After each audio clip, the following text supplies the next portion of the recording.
السلام عليكم ورحمة الله وبركاته وأنيقو هليبان واسوكي waxaad igala socotaa janaalka baro sida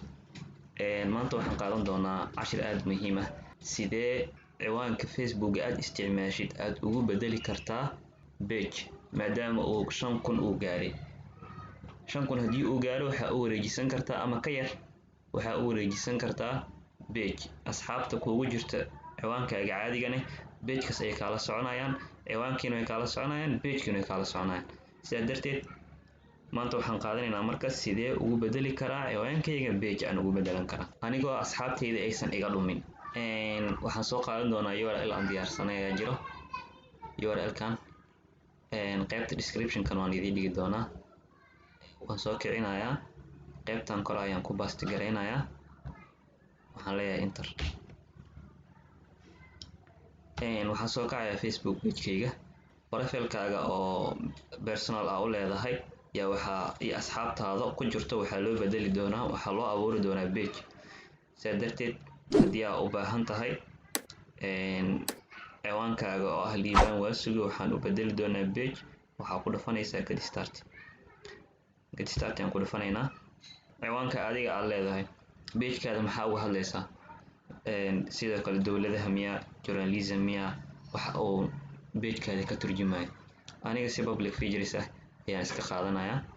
waxaan leeyahay next kuwa kale oo ku darsan kartaa halkan bis kuma ka kartid laakiin adiga 3 ilaa 3 ayaa ka dooran kartaa sidaa darteed aniga halkaas ayaan iska kaabsanayaa waxaan leeyahay next asxaabta igu jirto waa kuwana waxa igu jirto page-kayga 1561 page-kayga ay la gareynayaan ayna follow dhahayaan way ku qasbiin marka next aan leenahay muuqaalada kuugu jiro dhammaan oo page-kaada ku jiro ma waxa loo wareejinayaa page-kaaga hadii ay tahay select all hadii ay may tahay waa iska dhaafaysaa photos kuugu jiro ma loo wareejinayaa hadii ay tahay waa ku dhufanaysaa hadii may tahay waa iska dhaafaysaa albums ku sameeysan ma loogu dhufanayaa kulli hadii tahay waa ku dhufanaysaa hadii may tahayna waa ka reebaysaa marka next ay si leedahay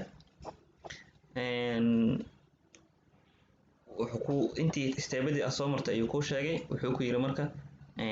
page-kaaga waxa waaye public figures waaye intaas oo kun oo qofood ayaa haysata followers intaas ayuu marayaa 3 maalin asxaabtii aad aqbashidna waa ku sii darin kartaa macnaha page-kaada ku sii dari kartaa 3 maalin gudahooda waxa aqbashid sidoo kale video waxba kuma jiraan photos-ka hadii aad